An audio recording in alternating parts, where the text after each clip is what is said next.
अस्सलाम वालेकुम वरहमतुल्लाह। दोस्तों, आज मैंने आखिरकार अपना बकरा सेल कर ही दिया है और आज की वीडियो में मैं आपको थोड़ा सा इसके मतलब बताऊंगा कि किस तरह से जो व्यापारी हैं उन्होंने मेरे साथ डील किया।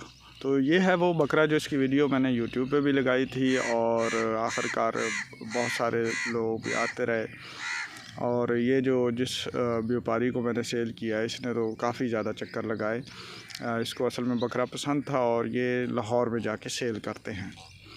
तो मैंने अपना रेट जो आप लोगों को बताया था वही था, मैं उससे कम नहीं हो रहा था, लेकिन इन्होंने बहुत ज़्यादा सिफारिशें करवाई, रेफरेंस के थ्रू जो है वो अप्रोच की। आखिरकार ये मिनटों पे आ गए कि डॉक्टर साहब ये अपना बकरा आपका हमें पसंद है और हमने लेके ही रहना है, हमने भी इससे रोज़ी निकालनी है, हम इसको लाहौर में ले जाके सेल करते हैं, यहाँ से ले जाएंगे, किराया भी देंगे और वहाँ जाके जो है बैठेंगे भी, फिर हमने भी अपनी रोज़ी निकालनी है, तो आप जो है ना हमें ये कम करें।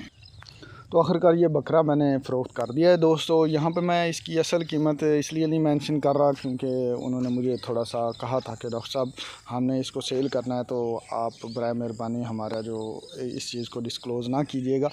तो मैं यहाँ पे आपको यही बताऊँगा कि जो कीमत मैंने अपने यूट्यूब चैनल पे मेंशन की थी इस बकरे की, उससे थोड़ा सा जो है उन्हें रियायत करके फ़रोख्त कर दिया। अल्लाह ताला उनकी रोज़ी में बरकत अता फरमाए।